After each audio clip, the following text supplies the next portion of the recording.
One element is certainly this America first concept and whatever that means, but a willingness not to play Mr. Nice Guy on the world stage, to use the threat of sanctions, the threat of even worse than sanctions against a lot of countries, including friends. Another big piece is to recognize the importance of economics. And Trump has said before he wants a peace through strength military, and he's proud of his first term. We didn't start any new wars on his watch, and he doesn't seem bent on having any others. So I think he wants to wield his own personal strength of persuasion plus the power of the American economy as his main levers for getting his way on a lot of issues. That seems to be a second big piece. A third big piece, and maybe to me modestly encouraging, is that I see a little bit of practicality on issues like Ukraine and Gaza, where there had been, especially on Ukraine, some flippant comments throughout the campaign about how easy it would be to bring a peace and how we shouldn't really care about this war anyway, and comments like that. Also on the campaign trail, Trump saying things like, I don't know why we would defend Taiwan because they're not doing enough to defend themselves. Those kind of statements can be pretty dangerous as president. Those kind of policies could be very dangerous as president. But so far, I'm seeing a little bit more caution. He's going to be encouraged by this apparent success, and he already was strongly inclined in this direction. And he put big tariffs on China in his first term, and Joe Biden left them for 4 years, didn't take them down. So I think Trump has realized that legally and otherwise, the tariff option is a attractive one, and the opening salvos on this front have been encouraging as well. Sure, he hasn't yet gotten Greenland with this kind of approach, and I don't think he ever will, although who knows. But I think on balance, he'll be encouraged, and he'll certainly feel that the fact that a lot of leaders around the world seem to be trying to engage with him is validation of his basic theory of the case, that he can threaten, punitive behavior even against allies and still persuade them to get towards some kind of a compromise outcome that achieves some of the goals that he's after, whether they are real goals or invented and illusory goals. I think he's going to keep trying to play that game. I don't think he's doing it for the base, because I don't think the base cares. People who voted him in on immigration, inflation, or culture wars don't really care about Greenland. I mean, who wants to go there? And mining companies, if they want to go there, can go anyway.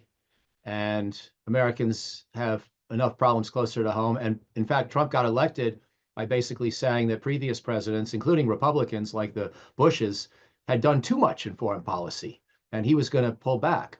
Now, maybe this is a whole different kind of foreign policy. It, promises, if successful, more wealth and no great military difficulty. But nonetheless, I don't remember anybody clamoring for this in any conversation I've had with anyone anywhere in the United States, and I certainly didn't see evidence of it in the campaign. So I think this is a Trump issue. Now, that's for Greenland. Panama is a little bit different. It's partly what I just said, but it's got a little more nuance. Because as you well know, going back 202 years to President Monroe, the United States has felt that we sort of get to set the rules in Latin America. Not so much in terms of invading or overturning each and every Latin American government, although we've done some of that too, but more in terms of keeping other people out, and specifically keeping the European powers out in the 19th century and keeping China out in the 21st century. Unfortunately for us, it's a little too late to really keep China out. They've become the largest trading partner with every country in Latin America, according to the data I've seen most recently. However, the idea of China being in a strategic position vis-a-vis the Panama Canal is something that many American presidents historically would have found undesirable, if not fundamentally unacceptable. That may not be a thing that most Americans cared about, but it is a thing that most previous presidents cared about, especially in the 19th and first half of the 20th centuries. And so on that one, Trump is sort of following through a little bit more on a tradition of an American sphere of influence. Not so much that we insist on calling the shots everywhere, but that we really don't like it when other great powers from outside the Western Hemisphere try to ensconce themselves. And even if the Panama Canal is not all that crucial for economic or military reasons anymore, if it ever was, it still is uncomfortably close to home to have China calling the shots, or potentially in a position to do a lot of reconnaissance and surveillance in such a strategic place so close to us. So this is sort of, the kind of behavior that would be recognized by theorists of international relations who talk about how great powers do tend to want to have spheres of influence, do tend to get a little bit put off or put out when other great powers encroach too close to them. Maybe it's the flip side. Maybe it can help us understand a little more why Vladimir Putin didn't like it when NATO was coming closer and closer to Russia. I'm not trying to excuse anything Putin's done, but the initial thought that this was not something Russia wanted when we did it to them is sort of mirrored now in Trump saying, I don't want China to control a strategic waterway so close to the United States. To me, the real big question is not so much whether he has a lot of friends, because in the end, I think most countries are going to try to get along with him and probably avoid big fights.